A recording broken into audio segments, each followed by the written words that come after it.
If you've ever been interrupted in the middle of something and felt your whole body react way bigger than the interruption itself, this episode is for you. Not because someone asked you a question, not because your toddler touched your arm, but because it felt like somebody literally ripped you out of your source of oxygen. Welcome to Grounded and in Full Color, a neurodivergent mom's studio for motherhood, overstimulation, and building a life that actually fits your brain.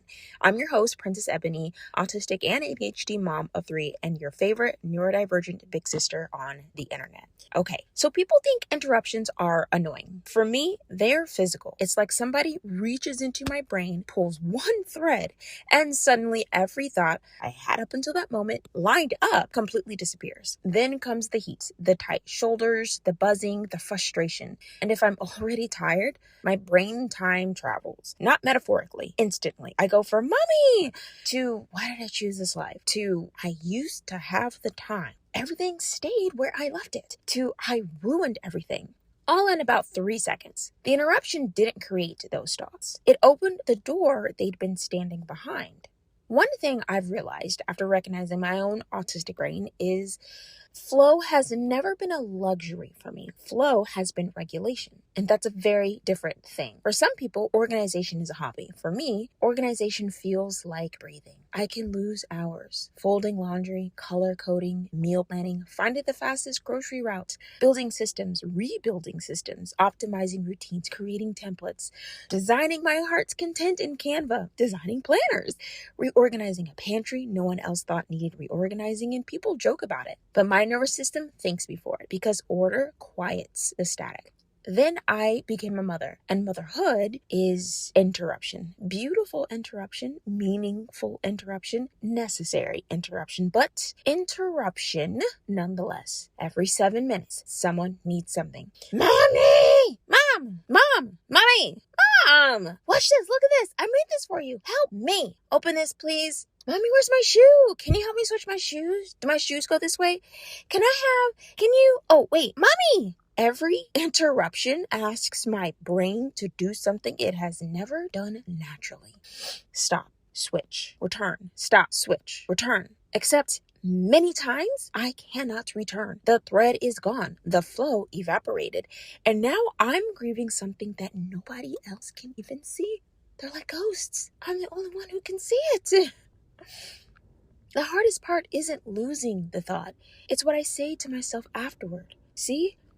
You're selfish. Good moms don't get upset about interruptions. You're choosing your planner over your children. Why can't you just be flexible, Ebony? Why are you making this such a big deal? Except that's not actually what's happening. My brain isn't choosing systems over my children or my husband. Love you, dear. My brain is losing the thing that helps me stay regulated enough to enjoy them. That's different.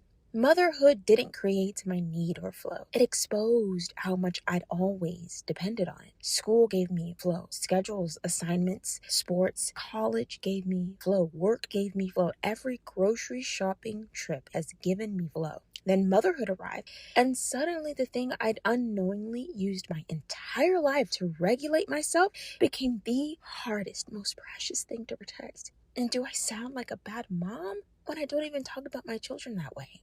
No wonder I've been thinking that I've been failing. Now I'm learning not to worship flow, but to rebuild it. Tiny flows, 6-minute flows that can last the 7-minute interruptions. One complicated task, one finished script, one folded bag of laundry, one voice memo, one Google Keep note, one clear beginning, one clear ending. Because maybe the goal isn't protecting uninterrupted flow forever. Maybe it's becoming someone who knows how to find their way back into it again and again and again.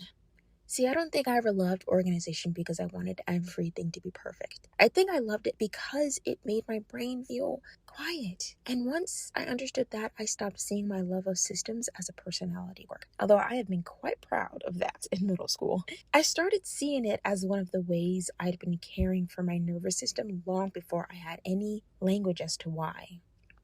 Now here's where I think this episode gives you an opportunity to hear a concept that I haven't heard many creators name. Flow grief, not grief because you're productive. Grief because uninterrupted immersion has always been one of the primary ways that my nervous system experiences peace. When motherhood repeatedly interrupts that state, you're not simply losing a train of thought. You're repeatedly losing access to one of your deepest forms of regulation. I know I have. And that's a subtle but profound distinction. And it reframes the frustration that we moms experience without excusing any hurtful reactions that might follow. It also opens the door to a hopeful ending, learning not just how to protect flow, but how to return to it with more compassion and less self-condemnation. Now, before you go, I want to leave you with the thing that I'm taking with me from this conversation, and that is intentionally rebuilding flow, not worshiping it, but really integrating it into the life that I currently have now. That's one of the ways that I'm honoring the choice that is my life, that is being a wife, that is being a mom. Because we're not trying to become perfect humans over here, although our husbands, mainly our children, abundantly believe that we are super women. We are learning ourselves, one tiny experiment at a time. So until next time, remember, you don't have to force yourself into a life that doesn't fit. You are allowed to build one, to rebuild one that does.